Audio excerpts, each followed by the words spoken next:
ओम शांति। आज हम मीठे बाबा के 23 जुलाई 2023 के मीठे महावाक्य सुनेंगे। ये प्यारे बाप दादा की अव्यक्त रूप से चले हुए महावाक्यों का रिवाइज्ड कोर्स है। वाणी की ओरिजिनल डेट है 16 मार्च 1995। बाबा की आज की मुरली का सार है, सर्व प्राप्ति संपन्न आत्मा की निशानी संतुष्टता और संपन्नता। सारे कल्प में सर्व प्राप्ति संपन्न आत्मा कौन होती? ब्राह्मण आत्मा।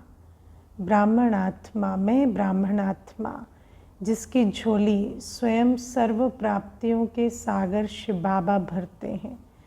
तो बाबा कहते हैं ऐसी सर्व प्राप्ति संपन्न आत्मा की निशानी क्या है? संतुष्टता और संपन्नता। आज सर्व प्राप्तियां कराने वाले बाप दादा अपने चारों ओर के प्राप्ति संपन्न बच्चों को देख रहे हैं। बाप दादा ने जिनकी झोली भरी है वो बच्चे कैसे हैं? प्राप्ति संपन्न बच्चे हैं। सभी प्राप्ति संपन्न बच्चे बैठे हैं ना हम। तो बाबा कहते बाबा अपने प्राप्ति संपन्न बच्चों को देख रहे हैं। सर्व प्राप्तियों के दाता संपन्न और संपूर्ण बाप के बच्चे हैं। तो हर एक बच्चे को बाप ने सर्व प्राप्तियों का वर्षा दिया है ना। किसके बच्चे हैं हम? सर्व प्राप्तियों के दाता संपन्न और संपूर्ण बाप के बच्चे। तो वर्षे के रूप में हमें बाबा ने सर्व प्राप्तियां दी हैं। ऐसे नहीं कि किसको 10 दिया हो, किसको 20 दिया हो, नहीं।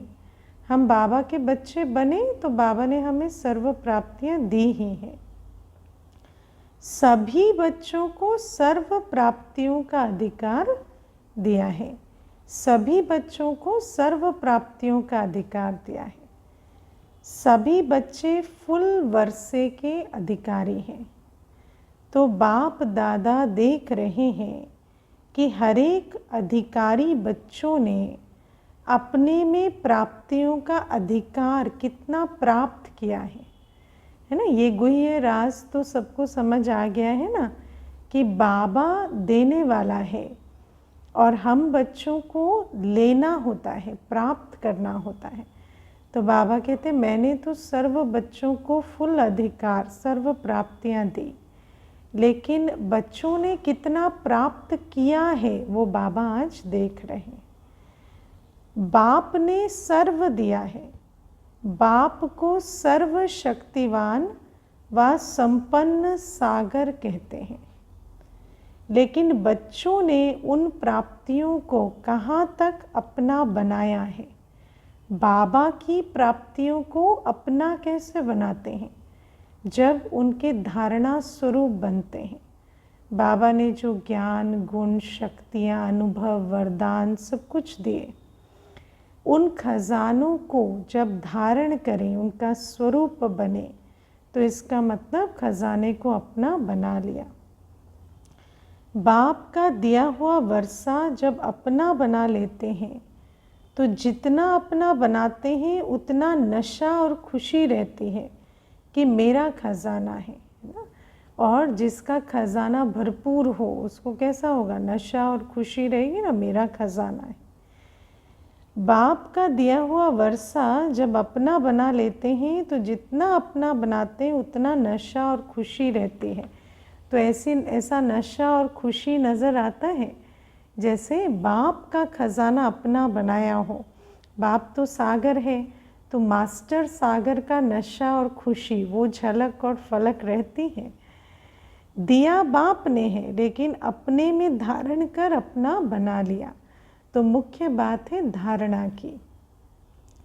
तो क्या देखा कि अपना बनाने में नंबरवार हो गए हैं। बाबा कहते बाबा ने तो सबको बराबर दिया, लेकिन बच्चों ने नंबरवार खजानों को अपना बनाया है। बाप ने नंबर नहीं बनाए हैं, लेकिन अपने अपने धारणा की यथाशक्ति ने नंबरवार बना दिया है। संपूर्ण अधिकार व सर्व प्राप्तियों से संपन्न आत्मा जो सदा अमृत वेले से रात तक प्राप्तियों के नशे व अनुभव में रहती है, उनकी निशानी क्या होगी? तो बाबा कहते, जिस बच्चे ने संपूर्ण अधिकार प्राप्त किया है ना, ऐसे बच्चे की निशानी क्या होगी? तो बाबा कहते प्राप्तियों की निशानी है संतुष्टता। सर्व प्राप्ति संपन्न अर्थात संतुष्ट। बाबा ने हमें नियम बताया है, असंतुष्टता अप्राप्ति के भान की निशानी है, और जो सर्व प्राप्ति के अनुभव में रहते उनकी निशानी है संतुष्टता। वो सदा संतुष्ट मणि बन दूसरों को भी संतुष्टता की झलक का वाइब्रेशन फैलाते रहते हैं। उनका चेहरा सदा प्रसन्न चित्त दिखाई देगा, है ना। चित्त प्रसन्न है तो चेहरे पर संतुष्टता की झलक दिखाई देती है। प्रसन्न चित्त अर्थात सर्व प्रश्न चित्त से न्यारा। प्रश्न क्या होते? क्या, क्यों, कैसे, कब, कौन, कहाँ, है ना। तो क्यों क्यों, कैसे कैसे वो नहीं करते। उनका चेहरा ऐसा होता जैसे सर्व प्रश्नों से पार है, सदा संतुष्ट, अपने अंदर भी हर बात में, हर आत्मा के साथ संतुष्ट, हर परिस्थिति में संतुष्ट, दिल से संतुष्ट, और उनके संपर्क में आने वाला भी संतुष्ट हो जाता। कोई प्रश्न नहीं होगा, प्रसन्न होगा। किसी बात में क्या क्यों नहीं चलता, सदा प्रसन्न। क्या, क्यों, कैसे, ये सब समाप्त। तो ऐसे प्रसन्न चित्त बने हो, ऐसे प्रसन्न चित्त प्रश्नों से पार बने हो कि अभी भी कभी कभी कोई प्रश्न उठता है कि ये क्या है, ये क्यों है, ये कैसे होगा, कब होगा। कोई बात देखते हैं तो ऐसे अंदर प्रश्न तो नहीं उठते, ये क्या है, ये क्यों है, ऐसे कैसे चलेगा, ऐसे कैसे होगा, ये कब तक होगा, ऐसे प्रश्न तो नहीं उठते। माना भरपूर आत्मा नहीं है। जो भरपूर आत्मा है, संपन्न है, उनके अंदर ऐसे प्रश्न नहीं उठते। ये प्रश्न चाहे मन में चाहे दूसरों से उठता है, मन में उठे या दूसरे को देखकर उठे, तो ये प्रश्न उठना माना प्रसन्नचित्त नहीं है।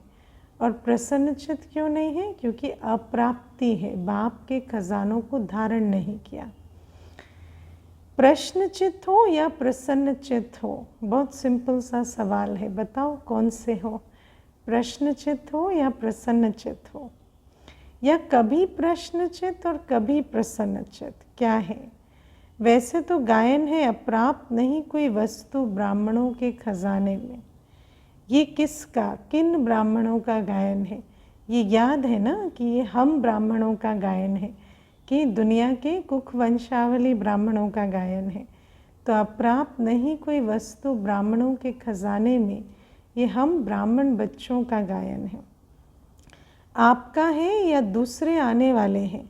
आप ही हो ना कि ब्राह्मण कुल में भी अभी हम जो बैठे उनका नहीं, आगे आएंगे ना वो होंगे ऐसे कि सब अप्राप्त नहीं कोई वस्तु ब्राह्मणों के खजाने में, हम नहीं, आने वाले होंगे। ऐसा है क्या?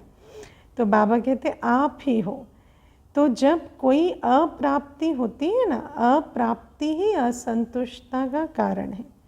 अपना अनुभव देखो, कभी भी मन असंतुष्ट होता है तो कारण क्या होता है? कोई ना कोई अप्राप्ति का अनुभव करते हो तब असंतुष्टता होती है ना। किसी भी चीज़ को देखते हो, किसी भी बात में, मेरे पास ये नहीं है, मुझे ये नहीं मिला, ये होना चाहिए था, वो नहीं हुआ। तो ये बातें जब आती हैं तो असंतुष्टता होती है। तो बाबा कहते हैं गायन तो है अप्राप्त नहीं कोई वस्तु। ये अब का गायन है या विनाश के समय का? तो बाबा कहते हैं विनाश के समय ऐसे होंगे क्या कि सर्व प्राप्ति स्वरूप हो गए? विनाश के समय संपन्न हो जाएंगे कि अभी होना है। बाबा ने तो विनाश की बात कही है ना कि अचानक, एवर रेडी और बहुत काल का अभ्यास। तो अचानक विनाश होगा, विनाश कोई बाद में नहीं होगा, जब भी होगा अचानक होगा। और एवर रेडी रहना है, बहुत काल का अभ्यास चाहिए। ऐसा नहीं कह सकते आज नहीं है पर विनाश के समय हो जाएंगे, किसको पता अगले सेकंड विनाश हो जाए। तो बाबा कहते ये जो अप्राप्त नहीं कोई वस्तु ब्राह्मणों के खजाने में, पाना था सो पा लिया, ऐसा भान अभी होना चाहिए। तो बाबा कहते जो समझते हैं कि हम सदा प्रसन्नचित्त रहते हैं, कभी भी किसी भी बात में, चाहे अपने संबंध में चाहे दूसरों के संबंध में भी प्रश्न नहीं उठता, सदा संतुष्ट रहते हैं। ऐसा नहीं अपने में तो हम संतुष्ट रहते हैं, दूसरे के संबंध में आते हैं तभी हमें असंतुष्टता होती नहीं। चाहे अपने में चाहे किसी से संबंध में आते हुए भी सदा संतुष्ट रहते हैं। ऐसी संतुष्ट आत्माएं कितनी होंगी? हाँ, बाबा कहते बहुत है। हाँ, बच्चे सभी हाथ उठा रहे ना, बहुत है ऐसे। अच्छा, जो समझते हैं सदा प्रसन्न रहते हैं, चाहे माया कितना भी हिलाए लेकिन हम नहीं हिलते, माया को हिला देते हैं। माया नमस्कार करती है, हम अंगद हैं। माया हार जाती लेकिन हम विजयी हैं। जो ऐसे हैं वो हाथ उठाओ। हाँ, उठाओ भाई। जिनसे माया हार जाती वो माया से नहीं हारते, जो ऐसे हैं वो हाथ उठाओ। सदा शब्द याद रखना, कभी कभी वाले नहीं। बाबा कहते संतुष्ट तो रहते हैं, मायाजीत तो बनते हैं, लेकिन जो सदा रहते हैं उन्हीं का महत्व है। बहुत थोड़े हैं, कोई में कोई है। बाबा कहते बहुत नहीं है, बहुत थोड़े हैं। और कोटों में कोई में भी कोई में कोई ऐसे बने हैं, क्योंकि सारी बात है धारणा की। बाबा तो सब कुछ देता है, लेकिन धारणा में बहुत नंबरवार बन जाते। क्वेश्चन मार्क उठता तो है ना। बाबा कहते सदा संतुष्ट को क्वेश्चन मार्क नहीं उठता, लेकिन मेजॉरिटी को क्वेश्चन मार्क उठ जाता। ये क्या, ये क्यों शुरू हो जाता। जैसे ही माया पेपर लेती तो क्या क्यों शुरू हो जाता, अप्राप्ति का भान आ जाता है ना। तो बाबा कहते क्वेश्चन मार्क डिक्शनरी से निकल जाए, हलचल भी ना हो। कंप्यूटर चलाते हो तो उसमें आता है ना, आपके बुद्धि रूपी कंप्यूटर में सदा फुल स्टॉप की मात्रा आए। तो कंप्यूटर प्रोग्रामिंग में, डिक्शनरी में क्वेश्चन मार्क ख़त्म हो जाए, सिर्फ फुल स्टॉप रहे। कोई भी बात देखी, कोई भी सीन आई ड्रामा की, कुछ भी हुआ, सिर्फ फुल स्टॉप और प्रसन्नता, संतुष्टता का अनुभव। क्वेश्चन मार्क और आश्चर्य की मात्रा खत्म है ना। क्वेश्चन मार्क एक होता है, दूसरा होता है आश्चर्य की ऐसे भी होता है, ऐसे भी होता है, ऐसा तो कभी सोचा भी नहीं था। इसको कहा जाता है सदा प्रसन्न चित्त। ऐसा प्रसन्न चित्त, देखो किसी को भी पूछो कि आप प्रसन्न चित्त हो तो बहुत अच्छे से सर हिला देते हैं। क्यों? क्योंकि समझते नहीं हैं कि बाबा जब कह रहे हैं प्रसन्न चित्त, तो बाबा सदा प्रसन्न चित्त कह रहे हैं। कई बार ऐसा भी होता, कहेंगे खूब प्रश्न तो पूछते हैं लेकिन फिर भी प्रसन्न चित्त ही है।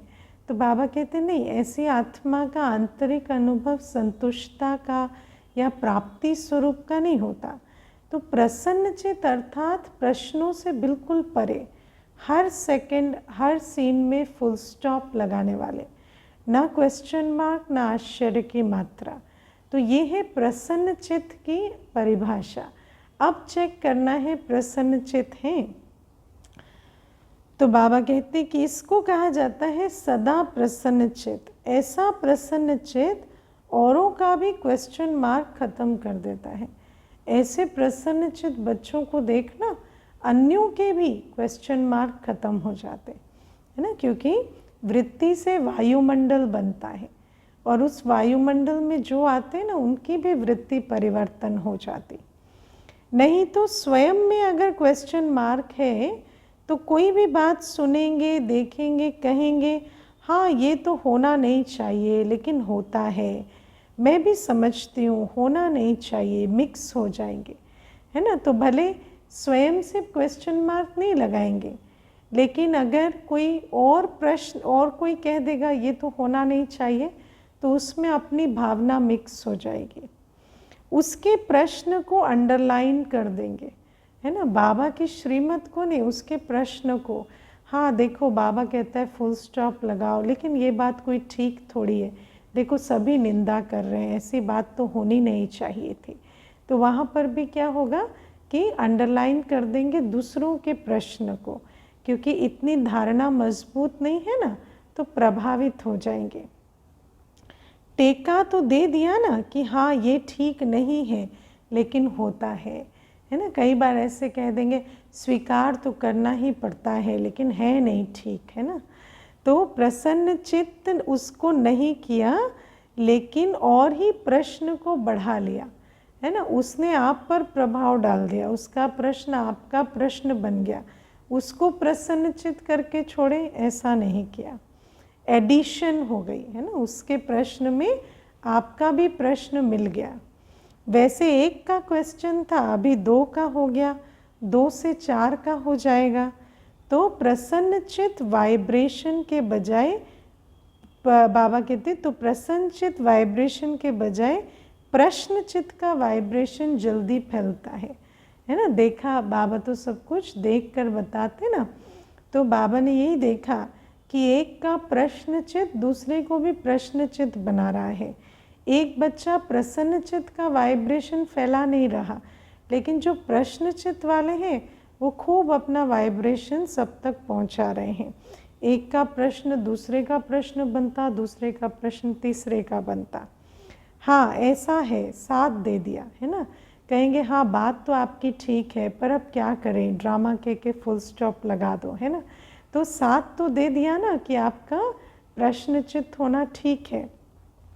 आश्चर्य की मात्रा आ गई ना, हाँ तो फुल स्टॉप तो नहीं हुआ ना, चाहे अपने प्रति भी कि ये मेरे से होना नहीं चाहिए, ये मेरे को मिलना चाहिए, ये दूसरे को नहीं होना चाहिए।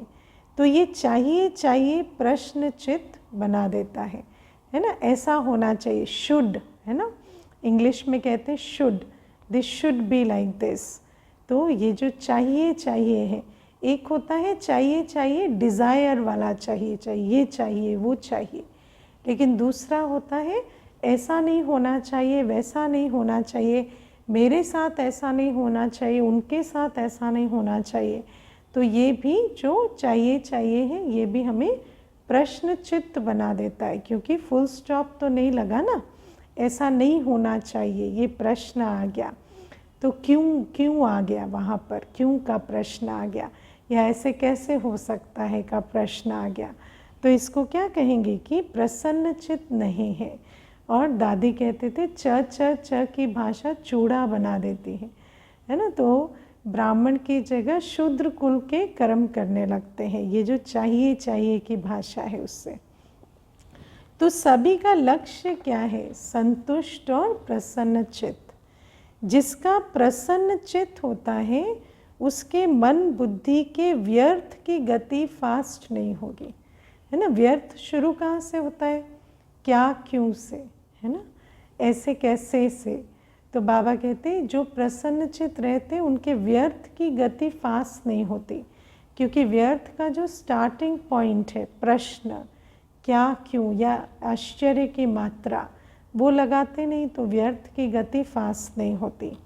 सदा निर्मल और निर्माण, और व्यर्थ नहीं है तो मन कैसा है, निर्मल स्वच्छ और निर्माण भी रहते। मैं राइट वो रॉन्ग, ये वाला गाना नहीं गाते।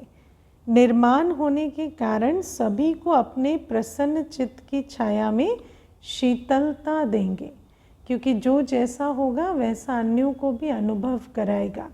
तो जब सदा प्रश्नों से पार है, निर्मल है, निर्माण है, जिसके अंदर मैं का गीत नहीं बजता, तो दूसरों को भी शीतलता का अनुभव कराते हैं।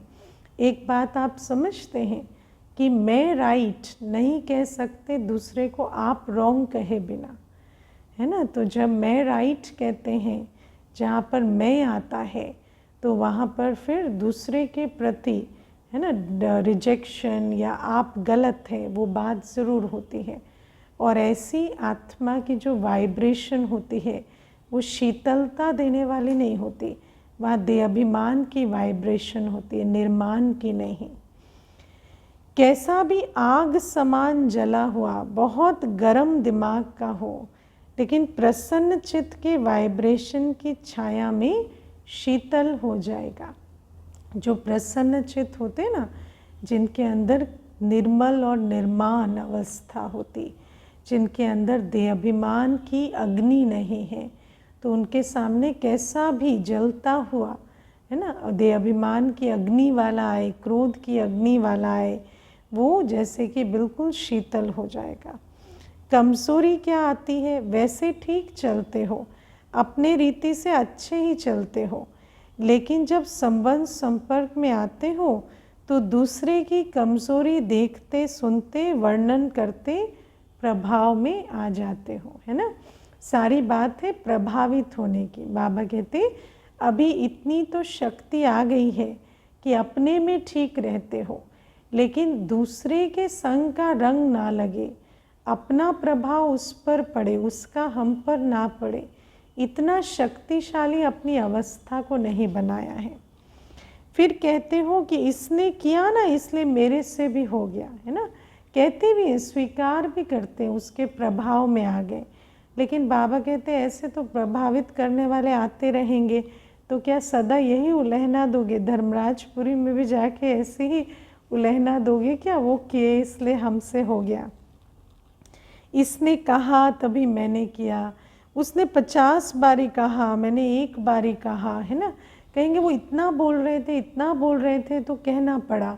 तो ये भी क्या होता, प्रभाव में आ गए, तो अपनी जो सर्व प्राप्तियां हैं वो भूल गए, और उसकी जो तपत है, उसकी जो अग्नि है, उसका प्रभाव हम पर आ गया। तो व्यर्थ संकल्प चलने लगे ना, क्योंकि इतने प्रसन्न चित्त का फाउंडेशन स्ट्रॉन्ग नहीं है। व्यर्थ संकल्प चलने लगे तो उधर की जो लपटें हैं क्रोध की या संतुष्टता की, उसका प्रभाव हम पर भी होने लगा। तो बाबा कहते फिर बाप के आगे भी बहुत मीठी मीठी बातें रखते हैं। कहते बाबा आप समझो ना, इतना सहन कहाँ तक करेंगे? तो ये जो कहाँ तक है ना, ये भी माया के बोल हैं। जैसे क्या क्यों है, ऐसे कहाँ तक भी माया का बोल है। फिर भी पुरुषार्थी है ना, तो थोड़ा तो आएगा ना। तो ऐसे कहेंगे अभी हम संपूर्ण तो नहीं बन गए ना बाबा, पुरुषार्थी हैं, थोड़ा तो आएगा ना, कोई इतना करेगा तो प्रभाव में तो आएंगे ना। बाप को भी समझाने लगते हैं। यहाँ जो निमित्त है उन्हों को भी बहुत कथाएं सुनाते हैं, लेकिन निमित्त को भी सुनाते हैं तब बाबा ही सुनता है ना। तो बाबा कहते ऐसा था ना, ऐसा था ना, ऐसा था ना, ऐसे ऐसे सुनाएंगे, कारण का खूब वर्णन करेंगे, ऐसे ऐसे की माला जपते हैं, ऐसा हुआ ना, फिर ऐसा हुआ ना। फिर उन्होंने जब ये बात कही ना, तब सचमुच, है ना, पानी सर के ऊपर से चला गया था। इसीलिए फिर हमने कहा, वरना हम तो चुप ही रहे। आपने देखा ना कितना 2 घंटे तक वो बोलता रहा। तो बाबा कहते ये भी क्या, ऐसे ऐसे की माला जपते हैं। बाप दादा सदा ही इशारा देते हैं कि ऐसी बातें 2 अक्षर में वर्णन करो, लंबा वर्णन नहीं करो, है ना। क्योंकि ये भी श्रीमत है कि कोई बात होती है तो बाबा को रिपोर्ट करें, लेकिन बहुत शॉर्ट में रिपोर्ट करें, उसके कारण में, उसके वर्णन में नहीं जाए। जो हुआ वो बस रिपोर्ट कर देना होता है, क्योंकि बाबा को तो सब कुछ बताना होता है। क्योंकि ये व्यर्थ बातें बहुत चटपटी होती हैं, क्योंकि जैसे आजकल है ना, दुनिया में न्यूज़ की जगह व्यूज़ देते हैं। क्यों? क्योंकि व्यर्थ बहुत चटपटा होता है। अपना ओपिनियन देना, हमारे को ऐसा लगा, ये बात मुझे लगता है ऐसी थी, उनके मन में ये था, ये बातें जो व्यर्थ की बातें हैं ना, ये बहुत चटपटी लगती हैं। तो बाबा कहते बच्चे भी उन चटपटी बातों के आकर्षण में आ जाते, इसीलिए बाबा कहते कि वर्णन तो करो, बाबा को तो बताना पड़ता है, लेकिन बस 2 शब्दों में बस रिपोर्ट दे दो। मज़ेदार लगती है, जैसे खाने में भी खट्टी मीठी चीज़ हो तो अच्छी लगेगी ना, और फीकी सादी हो तो कहेंगे ये तो खाते ही रहते हैं, है ना। तो ऐसे ही ये वाले भी जो व्यर्थ के बोल होते हैं बड़े मज़ेदार और आकर्षक लगते हैं। तो व्यर्थ बातें, व्यर्थ चिंतन, सुनना, बोलना और करना, इसमें चलते चलते इंटरेस्ट बढ़ जाता है ना, क्योंकि एंटरटेनमेंट तो सबको चाहिए ना। तो क्या होता, बाकी सब तो टीवी वगैरह छोड़ देते, बाबा के बच्चे बन जाते, घूमना फिरना छूट जाता। लेकिन ये जो व्यर्थ सुनना, बोलना और ये जो व्यर्थ बातें हैं, इसमें बहुत इंटरेस्ट बढ़ जाता है। ये बड़ी प्रैक्टिकल बात है ब्राह्मण परिवार में कि ये इंटरेस्ट बढ़ने लगता है, क्योंकि एंटरटेनमेंट की जो खोज है उसमें ये इंटरेस्ट बढ़ता है। फिर सोचते मैं तो नहीं चाहती थी, लेकिन उसने सुनाया ना, तो मैंने कहा कि अच्छा उसका तो सुन ले, दिल खाली कर दे, है ना। फिर कैसी बातें कहेंगे, है ना, अपने कल्याणकारी स्वरूप में कहेंगे कि हमने तो वैसे तो हमें व्यर्थ नहीं सुनने का कोई इंटरेस्ट, लेकिन अब किसी की दिल भरी पड़ी है, तो ये भी तो रहम दिल का ही पार्ट है ना, कि कोई सुनाए और सुन ले तो उसकी भी दिल खाली हो जाए। तो बाबा कहते तुम्हें सेवा करनी है, डस्टबिन नहीं बनना कि कोई भी बात आए और तुम्हारे अंदर डाले और तुम भी ऐसे डस्टबिन की तरह उसे स्वीकार कर लो। उसकी तो दिल खाली हुई और आपने दिल भर ली, है ना। जिससे वो खाली होना चाहते हैं वो कोई शुभ या शुद्ध चीज़ तो नहीं है ना, तो उसने तो खाली कर दी और आपने दिल भर ली। वो थोड़ा थोड़ा दिल में भरते भरते फिर संस्कार बन जाता है। फिर एक ने खाली किया, दूसरे ने किया, तीसरे ने किया, और हमारी दिल भरते भरते उन सबका संस्कार हमारा संस्कार बन गया है ना। फिर वो जो सारी कड़वी खट्टी बातें हैं वो सारे हमारे संस्कार बन चुके हैं, क्योंकि जो दिल में होगा वो संकल्प में भी आएगा, वाणी में भी आएगा, कर्म में भी आएगा। तो वो हमारे संस्कार के रूप में कार्य करने लगा है। और जब संस्कार बन जाता है तो महसूस ही नहीं होता कि ये रॉन्ग है। इसको अंडरलाइन करना, कोई भी चीज़ अपना संस्कार बन जाती है ना, तो कैसे बन जाती है, ब्लाइंड स्पॉट की तरह। जैसे सर के पीछे ब्लाइंड स्पॉट होता है ना, जिसको आप देख ही नहीं सकते, ऐसे ही ये जो अपना संस्कार होता है ना, ये दिखाई ही नहीं देता कि ये रॉन्ग संस्कार मेरे अंदर है। तो बाबा कहते हैं ये व्यर्थ संस्कार बुद्धि के निर्णय को ख़त्म कर देता है, लेकिन सब कर्म ऐसी आत्मा से इनएक्यूरेट होने लगते, क्योंकि अपना व्यर्थ संस्कार दिखाई नहीं देता। लेकिन कर्मों को देखेंगे ना तो पता चलता कि बुद्धि तो बिल्कुल निर्णय शक्ति नहीं है, बुद्धि में सारे व्यर्थ कर्म हो रहे हैं। तो बाबा कहते इसलिए सबसे सहज सदा संतुष्ट रहने की विधि है, सदा अपने सामने कोई ना कोई विशेष प्राप्ति को रखो।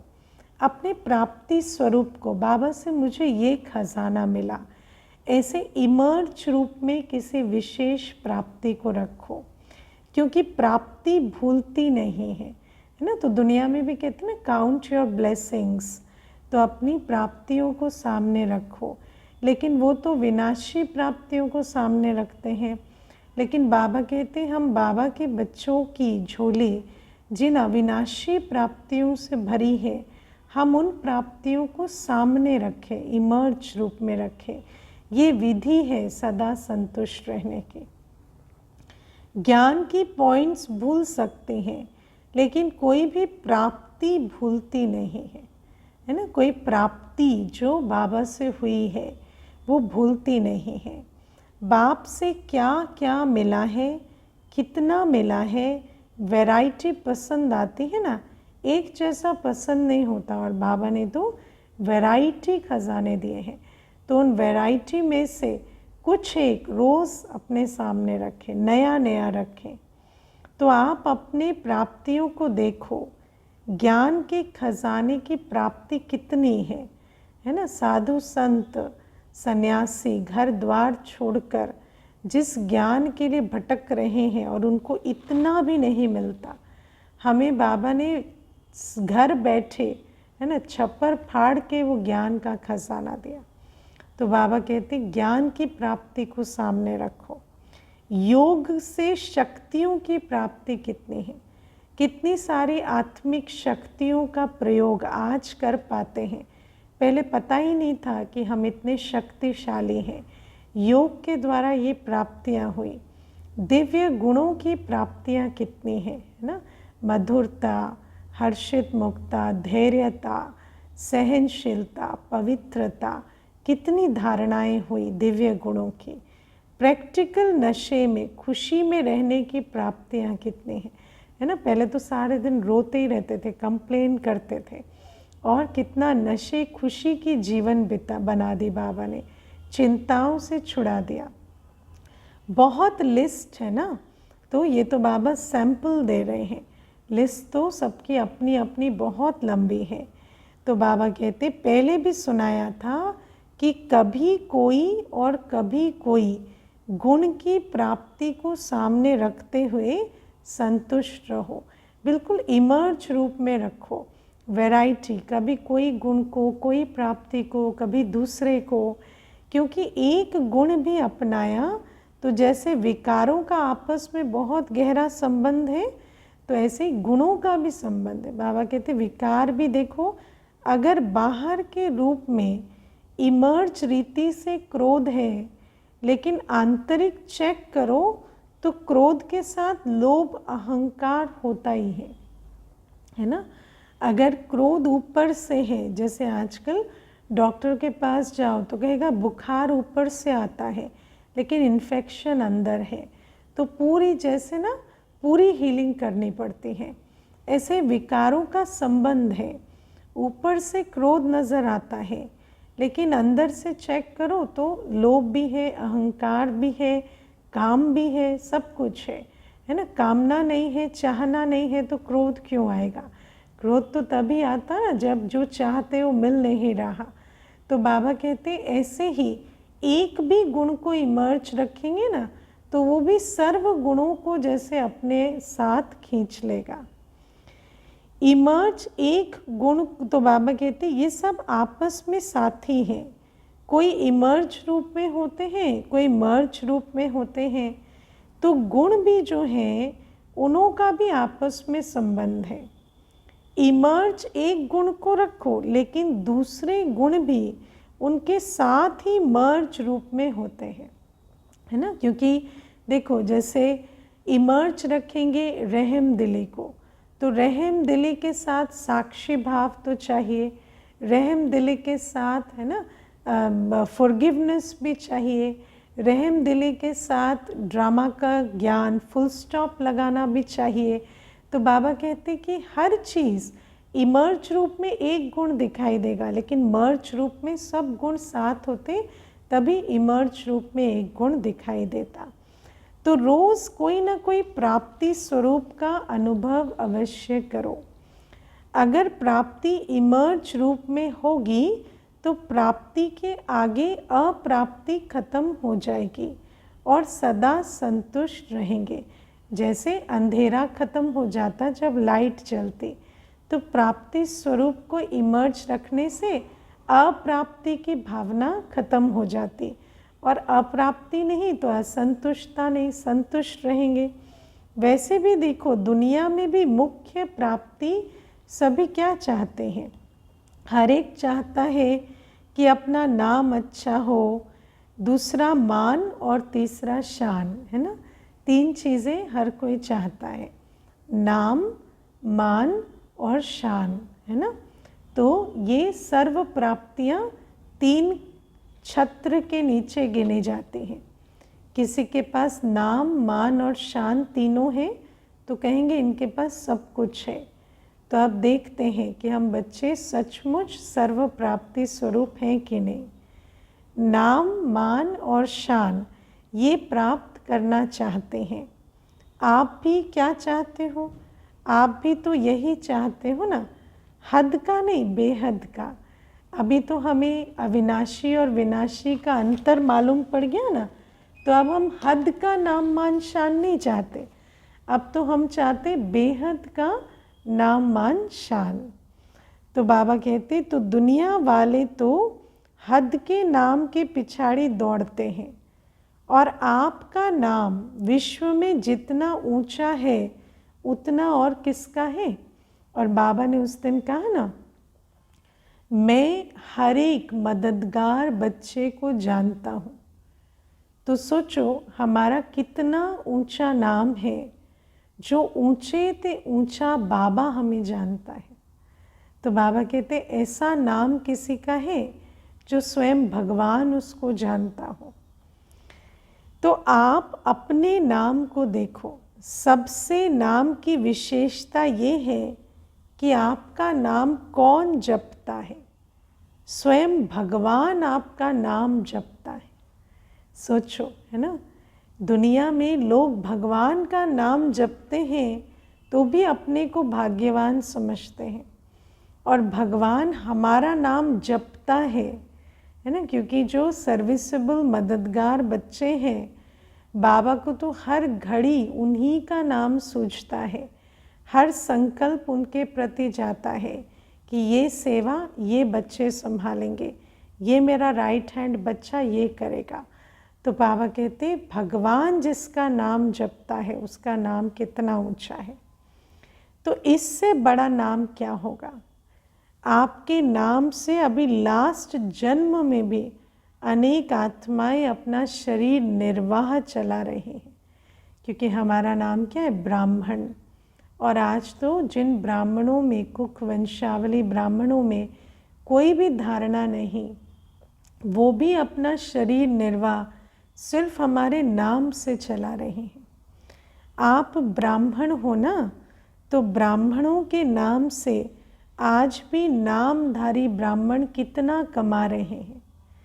अभी तक नामधारी ब्राह्मण भी कितना ऊंचे गाए जाते, अभी तक भी, है ना। सोचो कि ब्राह्मण का मान रखते हैं, कितना नाम उनका ऊंचा है। क्यों? इस समय का यादगार में इतना ऊंचा अभी तक उनका नाम है। तो आपके नाम की कितनी महिमा है। हम तो स्वयं शिववंशी ब्रह्मा मुख वंशावली शिव बाबा के अधिकारी बच्चे, राइट हैंड बच्चे हैं। इतना श्रेष्ठ नाम आपका हो गया, इसलिए हद के नाम के पीछे नहीं जाओ। हद के नाम के पीछे मुझे ये व्यक्ति जाने, वो जाने, उसके पीछे नहीं जाओ। बाबा कहते तुम unknown but very well known हो, है ना। बाबा ने हमें क्या टाइटल दिया है, तुम unknown but very well known हो। दुनिया में हद में तुम्हें जाने ना जाने, लेकिन बेहद में तुम्हारा नाम बहुत ऊंचा है। तो बाबा कहते कि मेरा नाम तो कभी किसी में लेते ही नहीं, मेरा नाम सदा पीछे ही रहता है। सेवा मैं करती हूँ, नाम दूसरे का हो जाता है।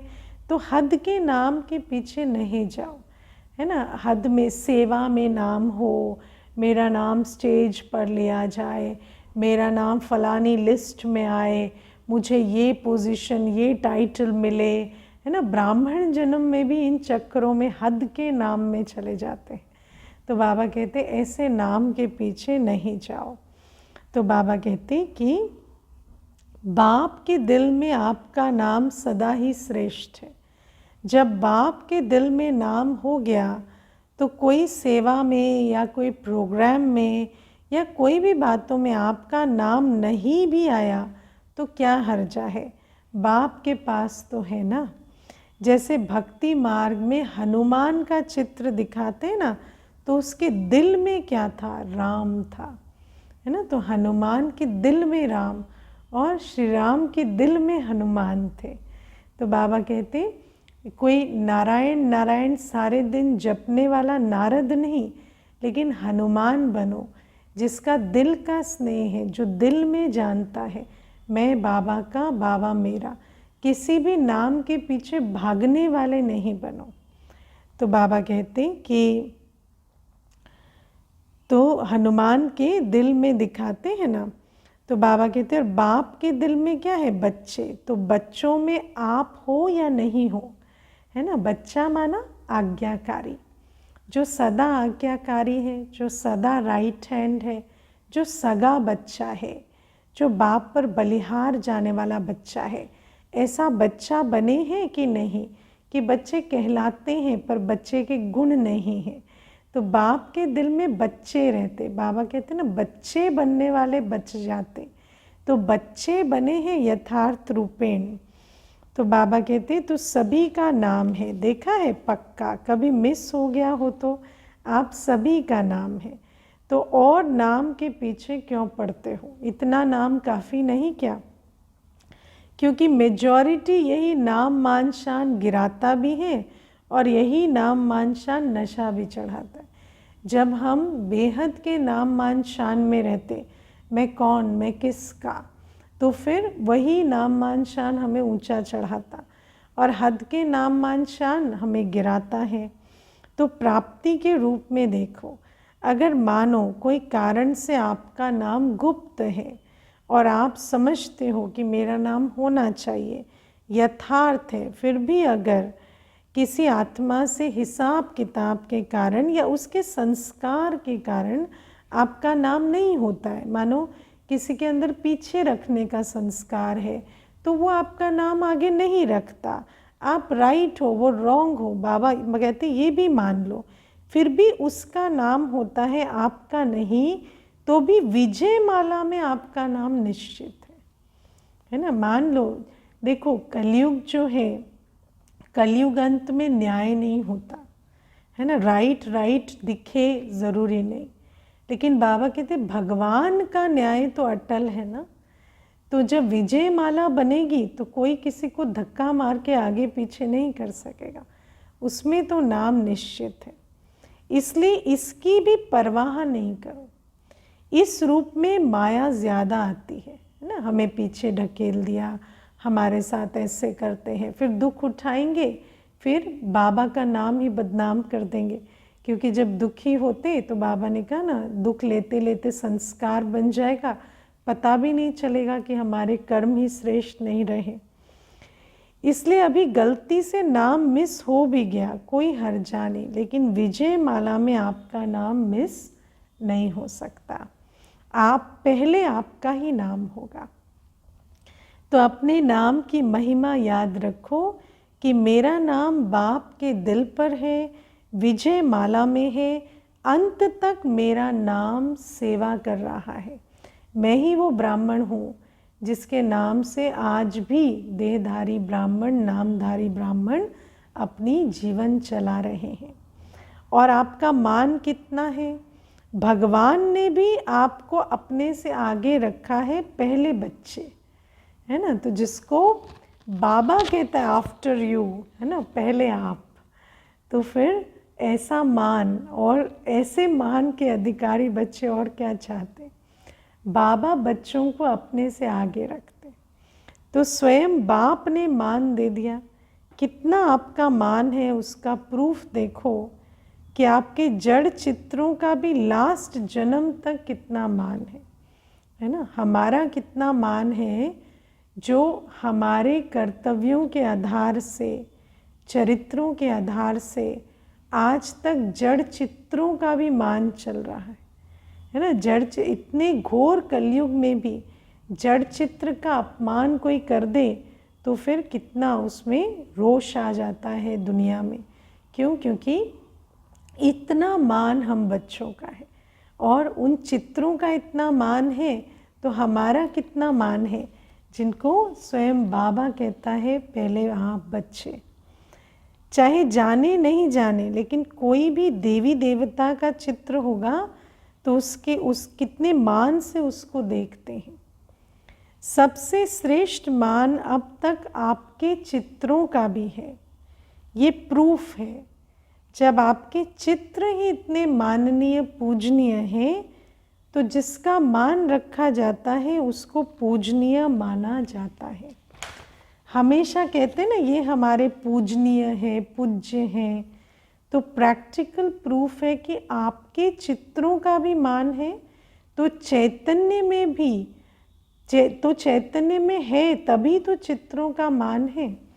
तो मानो कोई समझे कि मेरे चित्र का मान है पर मेरा नहीं, है ना। ऐसा तो नहीं हो सकता, है ना। दुनिया में देखो एक्टर होता है तो सब उसकी छवि को प्यार करते हैं, है ना। तो वो समझता है ना मुझसे प्यार करते हैं।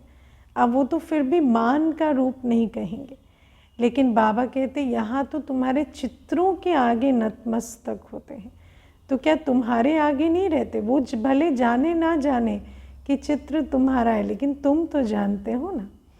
अगर चैतन्य में मान नहीं होता तो चित्रों को कैसे मिलता? बाप तो सदा कहते हैं पहले बच्चे, है ना। इस बात को आज विचार करना कि चैतन्य को जानना पड़ता है कि जब चित्र का मान है तो मेरा तो है ही ना। भले कोई जानता नहीं है कि मैं ये चित्र के पीछे वाला चैतन्य हूँ, लेकिन अगर चित्र का मान है तो मान मेरा ही है।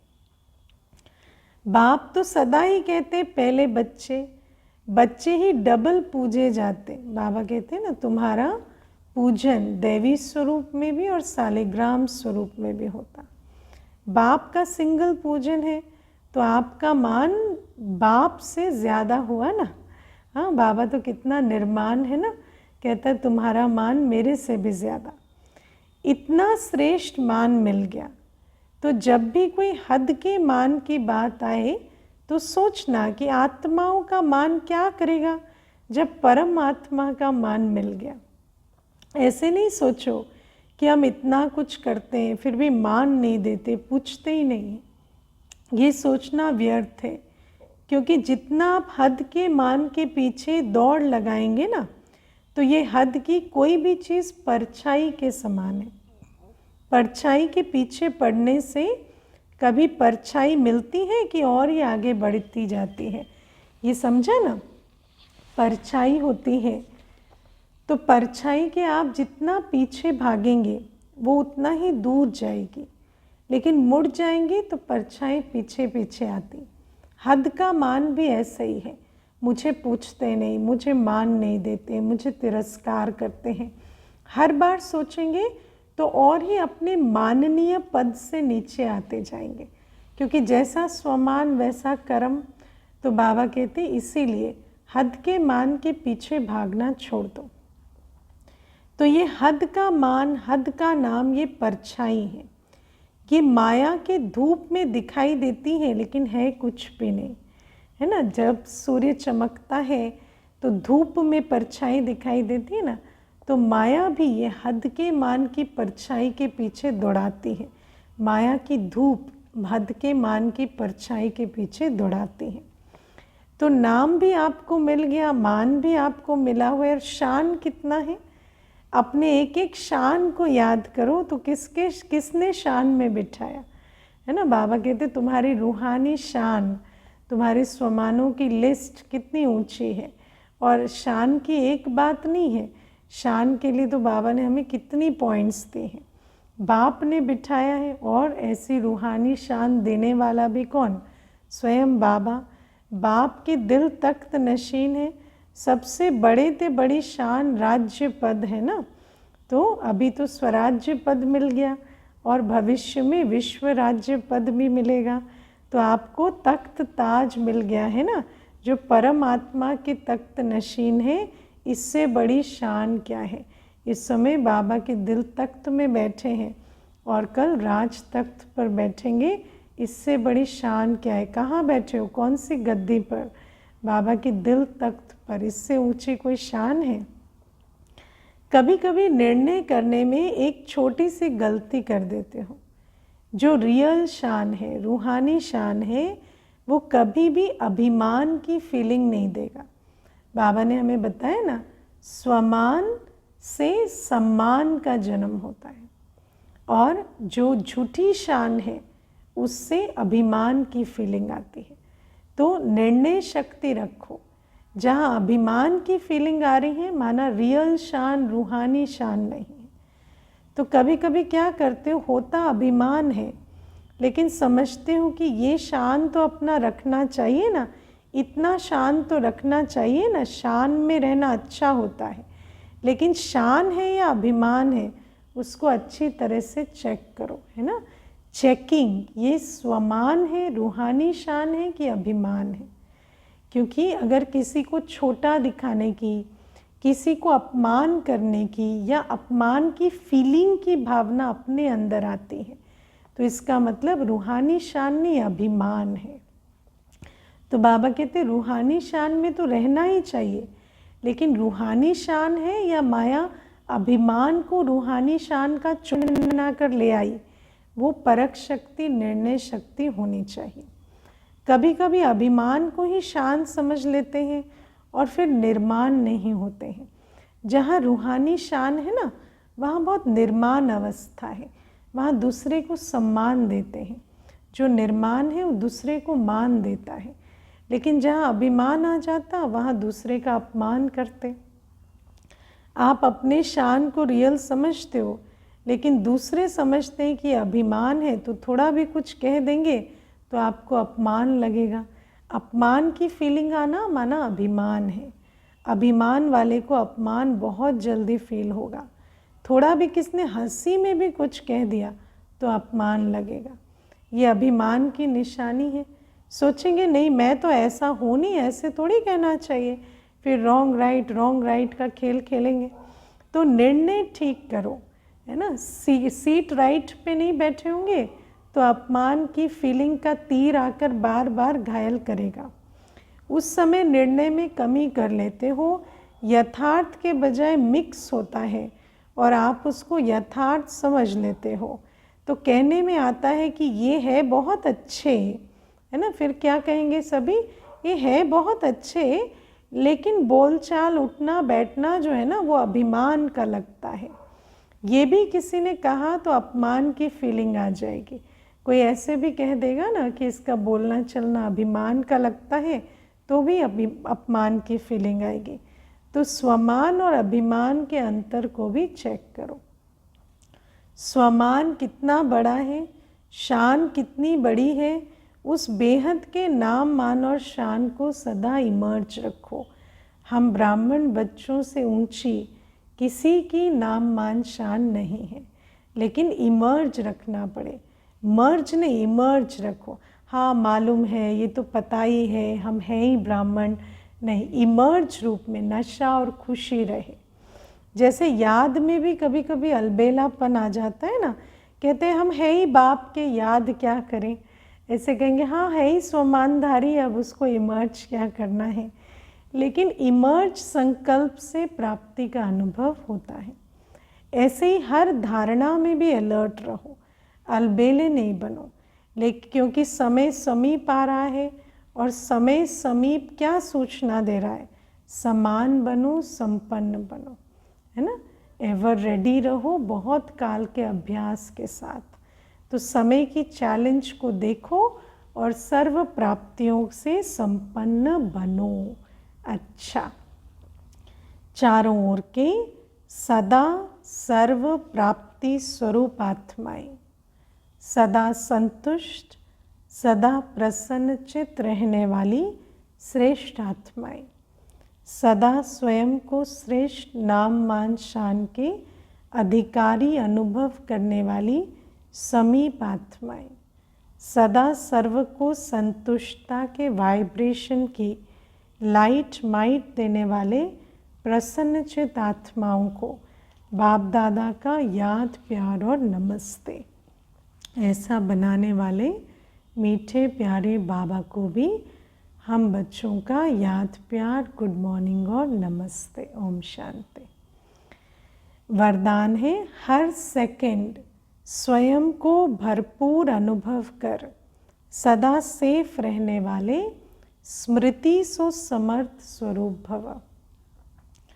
बाप दादा द्वारा संगम पर जो भी खजाने मिले हैं उन्हें स्वयं को उनसे सदा स्वयं को भरपूर रखो। कैसे रखें?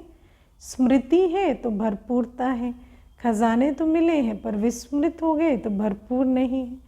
जितना भरपूर है उतना हलचल नहीं। खुद जितना भरपूर है माया आएगी पर हिला नहीं पाएगी। भरपूर चीज़ में दूसरी चीज़ आ नहीं सकती। ऐसे नहीं कह सकते कि सहन शक्ति व शांति की शक्ति नहीं है। थोड़ा क्रोध या आवेश आ जाता है कोई दुश्मन ज़बरदस्ती तब आता है जब अलबेलापन है या डबल लॉक नहीं है। ताला खोल कर रखेंगे तो दुश्मन तो आएगा ना। याद और सेवा का डबल लॉक लगा दो, स्मृति स्वरूप रहो तो समर्थ बन सदा ही सेफ रहेंगे। 3 बातें याद रखनी है। एक, याद और सेवा का डबल लॉक, याद का भी और सेवा का भी लॉक। और तीसरी, सदा स्मृति स्वरूप रहना। स्लोगन है, विश्व का नव निर्माण करने के लिए अपनी स्थिति निर्माणचित बनाओ, क्योंकि देह अभिमान का खेल खेलने वाले तो कुछ करने के लायक नहीं रहते। तो जो विश्व का नव निर्माण करने वाले हैं उनको निर्माणचित स्थिति में रहना होगा। ओम शांति।